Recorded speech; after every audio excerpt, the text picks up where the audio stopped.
أعوذ بالله من الشيطان الرجيم. بسم الله الرحمن الرحيم. ثم الصلاة والسلام على سيد الخلائق أجمعين محمد وآله أجمعين. اللهم صل على محمد وآل محمد. قال الله العظيم في محكم كتابه الكريم. أعوذ بالله من الشيطان الرجيم. بسم الله الرحمن الرحيم. وكذلك بعثناهم ليتساءلوا بينهم قال قائل منهم كم لبثتم قالوا لبثنا يوما أو بعض يوم قالوا ربكم أعلم بما لبثتم فابعثوا أحدكم بورقكم هذا إلى المدينة فلينظر أيها أزكى طعاما فليأتكم برزق منه وليتلطف ولا يشعرن بكم أحدا. آمنا بالله. صدق الله العلي العظيم. اللهم صل على محمد وآل محمد. Islam is a perfect system and perfect way of life. It takes care of and have rules of people before they are born until after they are buried and deceased. And Islam didn't neglect even talking into like little details of people's etiquettes. There's some videos and like how to behave in certain situations and on certain tables, with which spoon you should eat, with which knife you should cut, and with which fork you should pick things. So Islam didn't neglect this. And imagine the system that tells you even how to sit and eat and what you need to do before, during and after you having your food. One of the things that is the most important is what you are eating, and every Muslim knows that. It's like it goes without saying. It needs to be halal, and halal doesn't just mean that it's been slaughtered in a religious way or something beyond that. It's, of course, it's part of it, but it doesn't mean that it's the only thing that you need to see in that which is halal or not. When the people of the cave, they woke up and they hungry, so they sent someone with some coins to bring their food. And he says, "Ayyuha azka ta'aman," which is the more pure, which is one means like, which is the food that it's even after this and they are hungry, and they didn't want to eat anything that they came across. So when a person he want to eat something, he will see that okay, this is it's halal, right? But with which money this been purchased? Because this will affect not just you, but your family as well. So some people say that once they went to someone's house and they ate from his house, they felt different. They felt different that they couldn't wake up for Salat al-Layl. When they woke up for Salat al-Subh, the sun was almost up, and they felt different. And when they investigated, they saw the person, he got his money from a legitimate way, and that should be every moment's concern, that how he earns his money and how he spend his money. So earning that money, which brings him the sustenance and the food to give his family, it will affect his life and his family's life as well. regarding of this Islam through the Prophet sallallahu alaihi wasallam, Muhammad. Allahumma salli ala Muhammad wa ali Muhammad. And one of his testament to Amir Mu'mineen sallallahu alaihi wasallam, he says that يا علي 12 خصلة ينبغي للرجل المسلم أن يتعلمها على المائدة 4 منها فريضة. He says to Ali ibn Abi Talib, there are 12 traits that that a Muslim man should learn at the table. So, like they say, table manners. 4 are obligatory. 4 are it's something that every Muslim should do. And فأما الفريضة فالمعرفة بما يأكل والتسمية والشكر والرضا. That 4 things.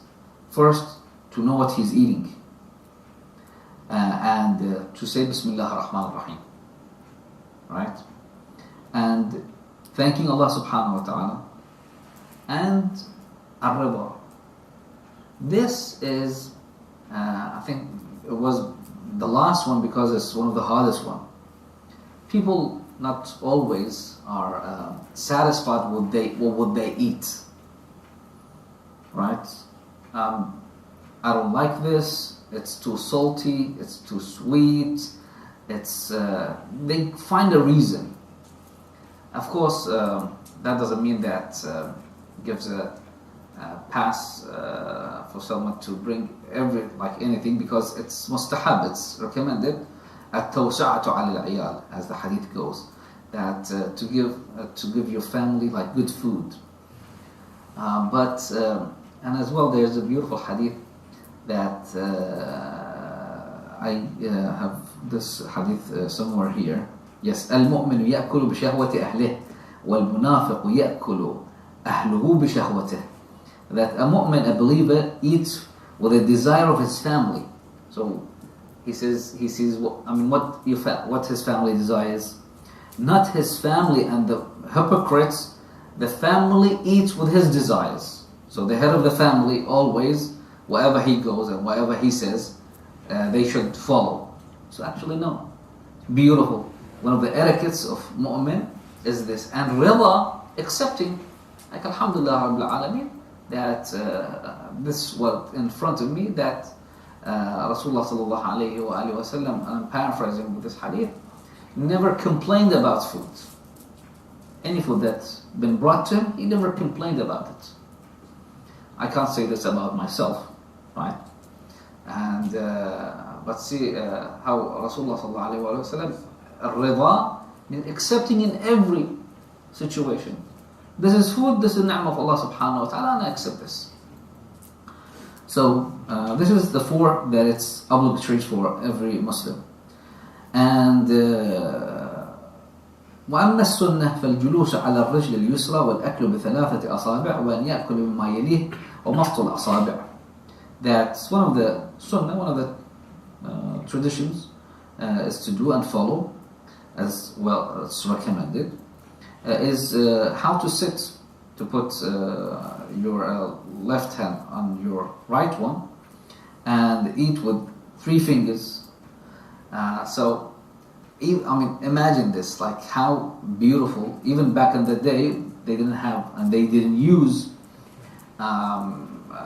forks and knives and spoons and all that. Something very new. So with that doesn't mean that you eat like with the whole hand, and so with that, with 3 fingers, you eat like, truly, like if you look at it from the etiquette way, and it's one of the things that table manners and beautiful that Rasulullah sallallahu alaihi wasallam recommends. وَأَنْ يَأْكُلْ مِمَّا يَلِيهِ, and eat what's in front of you, not for the middle, like goes in the middle for the meat, or goes like in the middle, but gradually. So what's in front of you. وَمَصُّ الْأَصَابِعِ, then you lick your fingers, right? Again, this is one of the things that it's recommended. وَأَمَّا الْأَدَبِ, and one is for etiquette as well. وأما الأدب فتصغير اللقمة, to take a small bites. You know what they say? Dietitian said to someone who wanted to lose weight, said, eat like small bites. Like don't put a big bite in your mouth, like small ones, like little ones.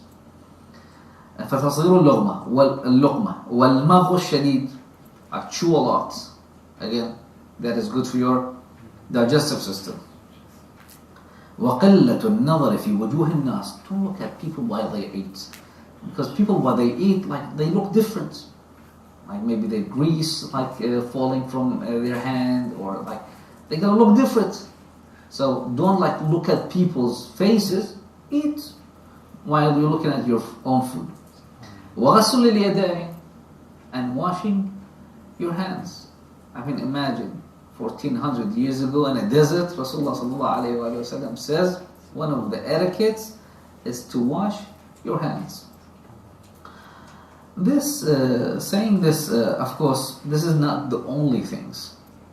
One of the etiquettes, they say, if you are cooking something and the smell of that cooking goes out of the house, right, goes to your neighbors, go and offer your neighbor some,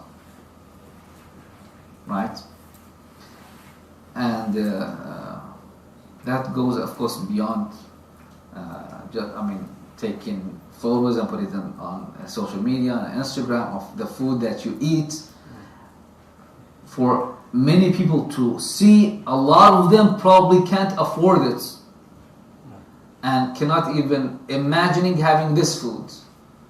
I mean, imagine if someone in Gaza right now, right, people who are starving, looking at someone in Saudi, in Emirates, putting up the food and the camel they butchered and the food that they putting, and the Starbucks that they have in, the McDonald's that they have in, the KFC with Pepsi and all that, and putting it up, what that kid will feel, what that person will feel.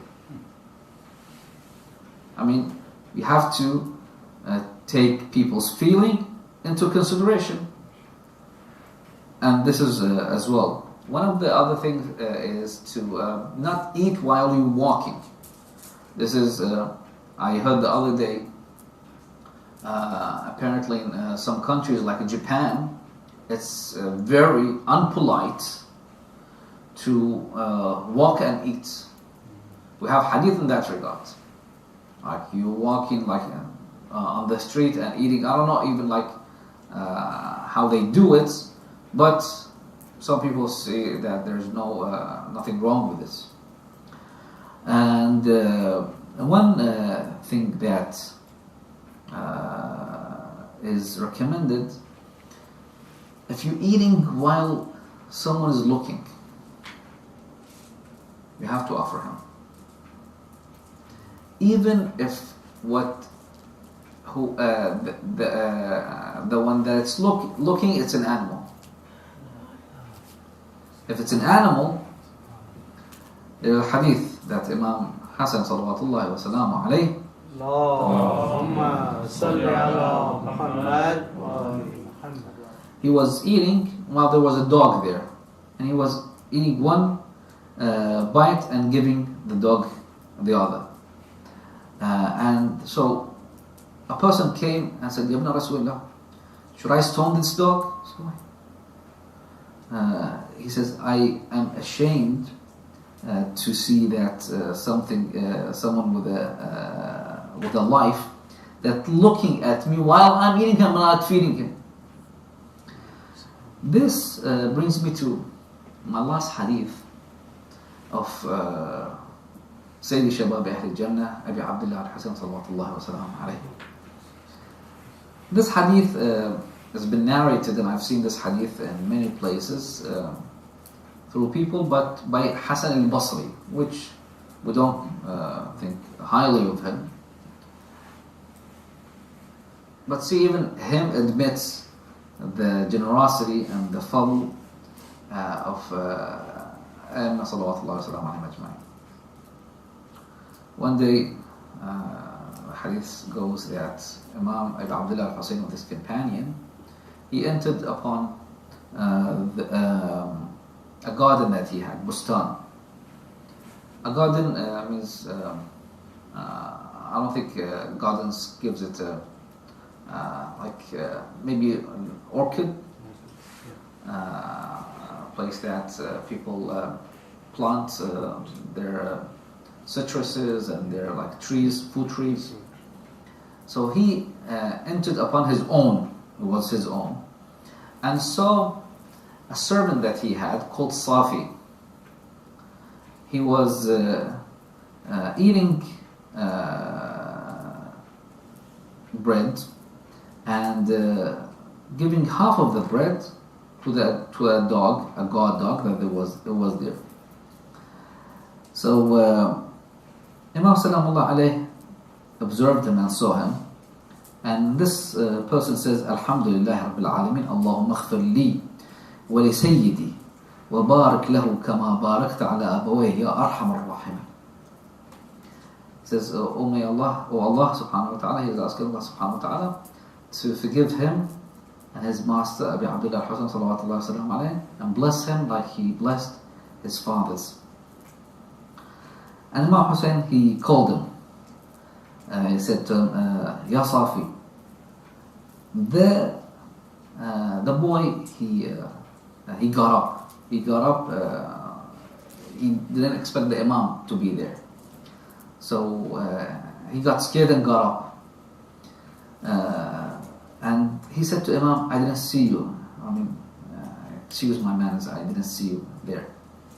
Imam salawatullahi wa sallam alayhi says, O Safi, I entered upon your garden without your permission. Right? So, forgive me.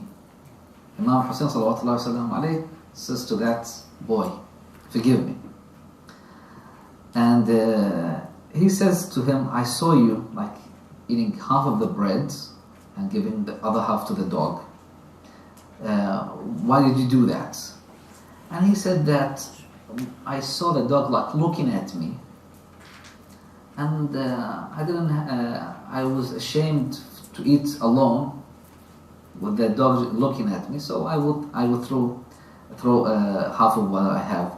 And because this dog is a guard dog, and he protects your bustan, your garden, from enemies, and I am your servant, and we eat from what you provide us. Imam Hussein salawatullahi wa sallam alayhi, he cried. He says, if that's so, you are free. And there's 1,000 dinars as a gift to you. And this person says, even so, I would like to stay in your garden, stay in your bustan. He wanted to be with Abu Abdullah salawatullahi wa sallam alayhi.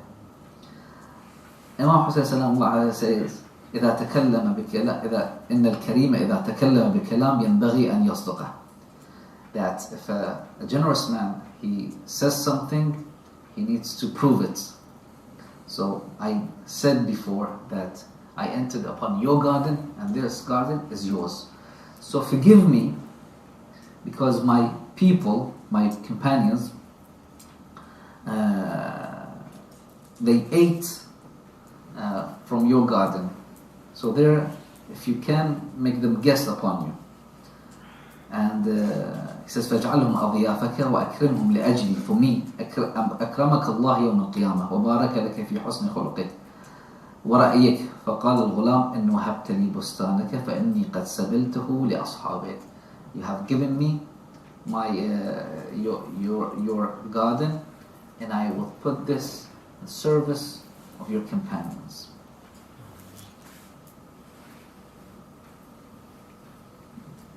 We ask Allah subhanahu wa ta'ala